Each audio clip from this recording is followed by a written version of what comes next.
everyone. Ready to take that English fluency up a notch? Always ready. Well, we found this really interesting podcast episode that's just jam-packed with tips and tricks. So we thought, let's do a deep dive, pull out some of the best ones. Sounds good. And really figure out why they work. Yeah. You know, instead of just listing them off, right? Right. And there's one in particular that really caught my eye about talking to yourself in English. Apparently, there's some actual science behind it. Interesting. What I've always found cool is that the podcast really emphasizes that it's not about just studying English. It's about making it part of your life. Yeah. Like rewiring your brain to think and react differently. Totally. And they hit the ground running with this idea that if you want to be fluent, you've got to speak. Right. It's so obvious, but I think a lot of us forget that, I mean, we learned our first language by not by memorizing verb conjugations. Really? And there's a reason for that. Every time you speak English, you're literally strengthening specific neural pathways in your brain. Oh, wow. It's like exercise, but for your language skills. Ah. The more you use them, the stronger and more automatic they become. Now, I've always been a bit nervous about speaking English unless I'm 100% sure of myself. I get that. But this podcast, they have this suggestion of speaking even when you're alone. Oh, interesting. They call it narrating your day. Basically just describing everything you're doing, even if it's just to yourself. I see. So I was like, how does that actually help? Well, think about it this way. You're creating a safe space for your brain to just play with the language without worrying about an audience. Right. And there's actually research showing that this self-talk can improve your pronunciation and memory too. Really? Yeah, it's like building fluency from the inside out. Wow, that's fascinating. So it's not just about forcing yourself to speak in public, but also building those habits in private. That makes a lot of sense. Now, what about mimicking others? There's this technique called shadowing that they talk about. Oh yeah, shadowing. I've tried that. Have you? What did you think? It's pretty intense. It's basically all about mimicking native speakers, trying to match their pace and intonation perfectly, like a vocal workout. And they had some specific show recommendations too. Oh yeah? Like what? Friends for everyday conversation, Sherlock if you want to push your vocabulary. Ooh, I like that one. And TED Talks for clear pronunciation. Interesting. What's really cool about shadowing is that it trains your ear to pick up on those subtle things. Yeah. The rhythm, the stress patterns, the connected speech, you know, the stuff you don't always notice just from passively listening. So it's almost like you're learning to hear the music of the language, which then makes you a better speaker. Exactly. You internalize those patterns, and then you can reproduce them more naturally in your own speech. It's like a shortcut to sounding more fluent. In a way, yeah.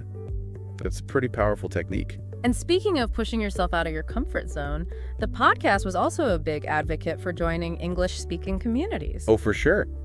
That's a great way to practice. Right, but it's more than just practice, isn't it? Oh, yeah. Imagine you join a language exchange app like HelloTalk. Okay. You meet someone, maybe they're in Argentina, learning your native language, and suddenly you're not just drilling grammar, you're sharing stories, laughing about cultural differences. Yeah. It becomes a real connection. Right. It goes way beyond textbooks and exercises. Absolutely. It's a shared experience, and that does amazing things for your motivation. It makes sense. Plus, when you're around other learners who are also making mistakes, it takes the pressure off, you know? Totally. You're not the only one struggling, so it feels less intimidating. Exactly. It's like having a built-in support system. That's so important, especially when you're first starting out. Now, there was one idea in the podcast that kind of threw me off. Start leaving tabab. They talk about the importance of actually thinking in English. I always thought that just happens naturally as you get better. You'd think so, right? Yeah. But consciously making that shift from translating to thinking directly in English can be a game changer. Really? Oh, yeah. Think about it. When you translate, you're adding an extra step. You think in your native language, then you convert it to English. Right. It takes more time and mental energy. Because I never thought of it like that. It's like you're running a mental marathon, but with a translator by your side, constantly having to stop and ask for directions. Oh, that's a great analogy. So when you think directly in English, you're freeing up all that mental space for like more complex communication. And for spontaneity. Yeah, that makes a lot of sense. But how do you actually do that? Like, how do you switch from translating to thinking? Well, they recommend starting small. Just label things around you in English. Table, chair, window. Okay, that seems simple enough. Right. Then you can move on to describing actions. I'm walking to the kitchen. I'm reading a book. So it's about building up gradually. Exactly. And the key is to think in phrases, not just individual words. Well, instead of thinking I, then am, then walking, it's I am walking. Yes. You're training your brain to think in chunks of meaning the way native speakers do. That's so interesting. It is, right? And this can really help you speak more fluently too, because you're not constantly translating in your head. Right. It's like clearing the mental clutter. Exactly. Your thoughts can flow more freely into spoken English. That makes a lot of sense. Okay, now this next suggestion really surprised me. What's that? They talk about how writing, even short sentences, can improve speaking fluency. Interesting. I can see the connection. At first, I was like, how does that even work? Well, when you write, you're actively constructing sentences. Right. It forces you to think about grammar and vocabulary in a more deliberate way. So it's like a workout for your grammar muscles. Exactly. And that strengthens your understanding of the language, making it easier to access when you speak. Okay, I'm starting to see how that works. It's like the difference between recognizing a word and actually being able to use it correctly in a sentence. Yeah, that makes sense. They recommend things like journaling, posting on social media in English, even some creative writing. That's actually pretty fun. Journaling is great for reflecting on your day. Mm-hmm. Social media lets you interact with others and get feedback. And creative writing lets you use your imagination. It's all about finding ways to make writing fun and engaging. Not just another chore on the to-do list. Exactly. The more you enjoy it, the more likely you are to stick with it and see those results. So we've covered speaking practice, immersing yourself in English-speaking communities, thinking in English, and now writing. Wow, that's a lot. And there's more. Ready for a fun one? The podcast also suggests using music to boost your English skills. Music. That's interesting. Yeah. They talk about how music is this universal language. And it can be an amazing tool for learning. I mean, think about it. How many times have you found yourself singing along to a song in a foreign language? Oh, all the time. Even if you don't fully understand the words. Exactly. It's like the melody and the rhythm help carry the language. Yeah. And it engages multiple areas of the brain, which makes learning more enjoyable and memorable. So it's not just about mindless listening. No, when you actively engage with the lyrics, read along, sing along, even look up words you don't know. Right. You're working on your pronunciation, your rhythm, and your vocabulary all at the same time. And it's way more fun than drilling flashcards, right? For sure. The podcast recommends a pretty simple process.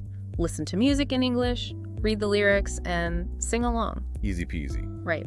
Simple but effective. Yeah, it's a great way to practice pronunciation and intonation in a natural way. And it makes learning feel less like work. Right. More like play. Totally. It's a win-win. Okay, before we wrap up this part of the deep dive, there's one last point from the podcast that I really want to touch on. Okay. And it's about embracing mistakes. Ah, yes. That's so crucial. I think a lot of learners get so caught up in the fear of making mistakes. Oh, absolutely. That it really holds them back. They're so worried about sounding stupid or incorrect. Or like they're not good enough. Exactly. And it makes them hesitate to speak at all. Which is completely understandable. Of course. Making mistakes can be embarrassing. Especially in a new language. But this podcast, they challenge us to reframe our perspective. Rook. They say, view mistakes not as failures, but as valuable learning opportunities. Okay, I like that. It's a powerful shift in mindset. So instead of beating yourself up over every little error, you see them as stepping stones to fluency. Exactly. You know, they even suggest changing our self-talk around mistakes. Oh, how so? Instead of saying, I don't want to sound stupid, try saying, every mistake helps me improve. Oh, that's much more positive. It is. It takes the pressure off. Yeah. And lets you focus on the learning process instead of the fear of messing up. I think that ties back to what we were saying earlier about thinking in English. How so? If you're constantly afraid of making mistakes, you're going to overthink, hesitate. You'll get stuck. And ultimately, it's going to hinder your progress. Exactly. Fluency comes from practice, not perfection. Right. It's about being willing to put yourself out there, experiment with the language, and learn from your mistakes along the way. So the message is clear. Embrace the journey. Yes. Embrace the mistakes. Embrace the messiness of it all. And most importantly, enjoy the process. Absolutely. The more you embrace those missteps, Okay. the more confident you'll become in your ability to communicate. And that confidence will lead to greater fluency. It's a positive cycle. It is. And they also emphasize the importance of confidence in general. Oh yeah, confidence is huge. They make this point that confidence often comes from practice. Not necessarily perfection. Right. The more you speak, Yeah. the more comfortable you become. Even if you're making mistakes along the way. It's like that saying, fake it till you make it. Yeah. But in this case, it's more like practice it till you ace it. Exactly. And it's not about pretending to be something you're not. Right. It's about having that attitude of, I can do this, Mhm. even if you're still working on the details. When you approach speaking English with confidence, Yeah. even if it's a little shaky at first, Okay. you project an image of competence. So it can actually make you a more effective communicator? It can, believe it or not. So it's almost like a self-fulfilling prophecy. It is. If you believe you can do it, Mm-hmm. you're more likely to succeed. And on the flip side, if you're constantly doubting yourself Yeah. and worrying about making mistakes, You're more likely to stumble, right, hesitate, they get flustered. and come across as unsure of yourself. That makes a lot of sense. But for someone who's still learning and maybe not feeling so confident yet, how do you actually cultivate that confidence? It starts with recognizing your progress, no matter how small. Okay. Celebrate every milestone, every new word you learn, Yeah. every conversation you have, Yeah. every time you push yourself outside of your comfort zone. So focus on what you're doing well. Exactly. And- Instead of dwelling on the mistakes. Shift that internal dialogue from self-criticism to self-encouragement. Exactly. And remember, everyone makes mistakes when learning a language. Hmm. It's part of the process. Don't let those mistakes define you. View them as stepping stones on your path to fluency. I love that. Mm. Okay, so we've covered a lot of ground here, from practical techniques like shadowing and writing to more mindset-focused approaches like thinking in English and embracing mistakes. It's been a great deep dive. It has. It feels like we've really unpacked the essential ingredients for boosting your English fluency. Absolutely. Yeah. What were some of the points that really resonated with you? For me, it was that emphasis on active engagement. Mm. It's not enough to just study the rules. Right. You have to actively use the language. In all its forms. Yes. Speaking, writing, listening, even singing. If you want to truly master it. And that process can be so rewarding, Oh, yeah. both intellectually and personally. Absolutely. Imagine being able to connect with people from all over the world, Mhm. experience different cultures, Yes. access all this information and entertainment. All through the power of English. It's amazing. It's truly transformative. So to our listener who's on this journey of learning English, Yes. we want to leave you with this final thought. Okay. Don't just aim to learn English. Mhm. Aim to experience it. Find ways to weave it into your daily life. Seek out opportunities to use it. Don't be afraid to make mistakes. And most importantly, Have fun with it. enjoy the journey. It's worth it. It's like running a marathon with a translator by your side, Yeah. constantly having to stop and ask for directions. Exactly. When you think directly in English, Hmm. you free up so much mental space. Yeah. It's like you can finally breathe. And be more spontaneous. Exactly. No more getting bogged down by translation. That's amazing. But how do you actually make that switch? Well, the podcast recommends starting small, Okay. like just label things around you in English. Okay. Table, chair, window. Simple enough? Right. Then you can move on to describing actions. Okay. I'm walking to the kitchen, I'm reading a book. So you gradually increase the complexity. Exactly. Mm. And the key is to think in phrases, Okay. not just individual words. So instead of thinking I, then am, then walking, Yeah. it's I am walking. Yes. Think in chunks of meaning.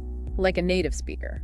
Exactly. Yeah. It's training your brain to work in a different way. And I bet that helps with speaking more fluently too. Absolutely. Yeah. Because you're not translating in your head anymore. Right. The words just flow. Exactly. Like clearing the mental clutter. I love that.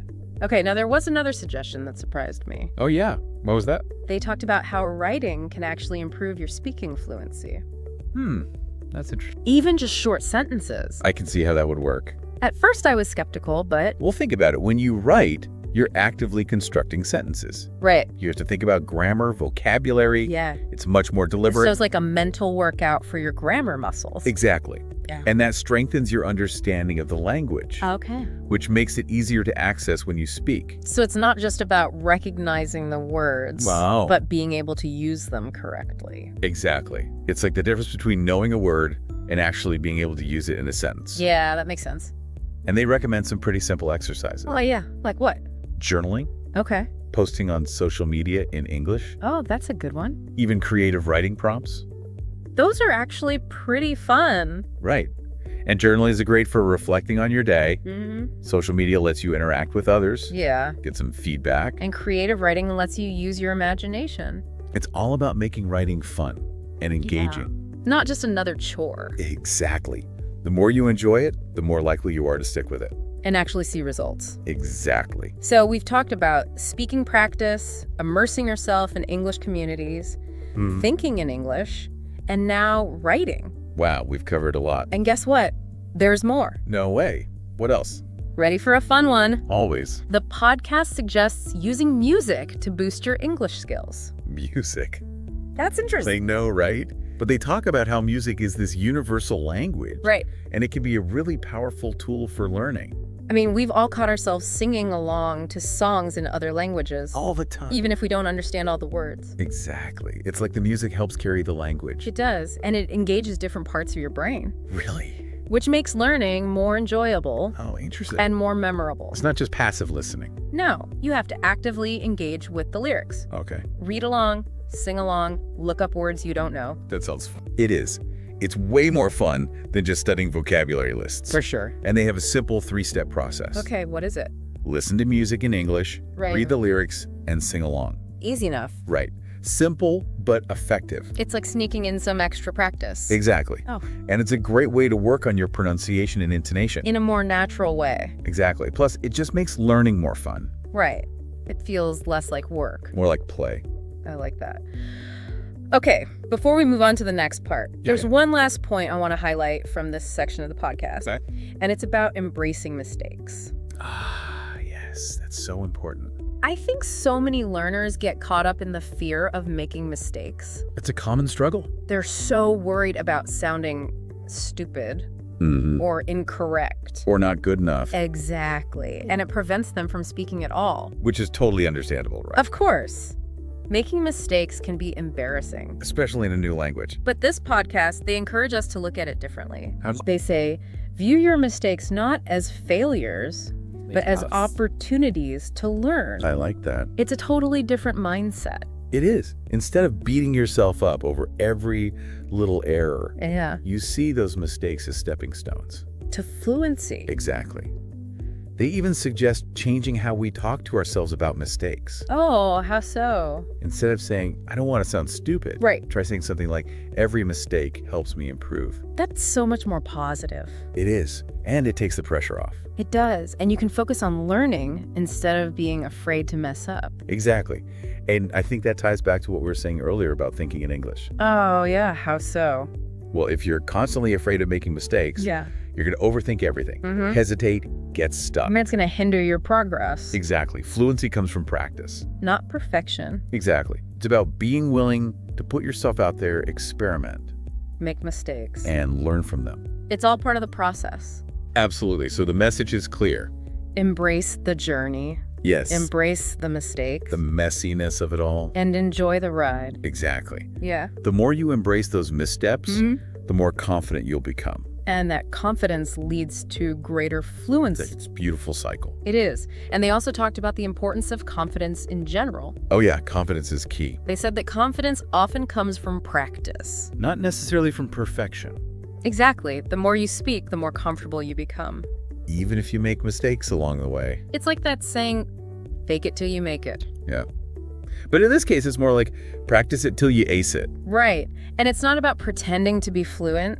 Yeah. It's about having that attitude like, I can do this, even if you're still working on the finer points. Exactly. When you approach it with that confidence, and it Yeah. actually makes you a more effective communicator. It really does. It's like a self-fulfilling prophecy. If you believe you can do it, Yeah. you're more likely to succeed. And on the flip side, if you're always doubting yourself, Yeah. worrying about making mistakes, you're more likely to stumble. You hesitate You get flustered. and you come across as less confident. Which makes sense, but for someone who's still learning Yeah. and maybe not feeling that confident yet, Right. how do you actually cultivate that confidence? Well, it starts with Recognizing your progress, Okay. no matter how small. Celebrate those milestones. Every new word you learn. Yeah. Every conversation you have. Every time you push yourself out of your comfort zone. So it's about focusing on what you're doing well. Exactly. Instead of dwelling on the mistakes, Shift that internal dialogue. comes self-criticism. That self-encouragement. Yes. And remember, everyone makes mistakes. It's part of the process. It's inevitable. Don't let those mistakes define you. See them as stepping stones. On your path to fluency. That's a great way to look at it. It is, isn't it? Okay, so we've covered so much ground here. Oh, We yes. have shadowing and writing. To thinking in English and embracing mistakes. It's been a great deep dive. It has. It feels like we've really unpacked the essential ingredients for boosting your English fluency. I think so too. What were some of the things that resonated most with you? I think that emphasis on active engagement really stood out to me. Yeah, me too. It's not enough to just study the rules. Yeah, you gotta use the language We have to actively use it. in all its forms. Exactly. Yeah. Speaking, writing, listening, Even singing. if you want to truly master it. Yeah, and that process can be so rewarding, It really can. both intellectually and personally. Imagine being able to connect with people from all over the world, Yeah, experiencing different cultures, it's amazing. accessing all this information and entertainment. Just through the power of English. It's incredible. It really is transformative. It is. So to our listener who's on this journey of learning English, we want to leave you with this. Okay. Don't just aim to learn English. Aim to experience it. Find ways to weave it into your life. Yes, seek out opportunities to use it. Don't be afraid to make those mistakes. And most importantly, Have fun. Enjoy the journey. It's so worth it. absolutely. That's all for this episode of The Deep Dive. See you next time.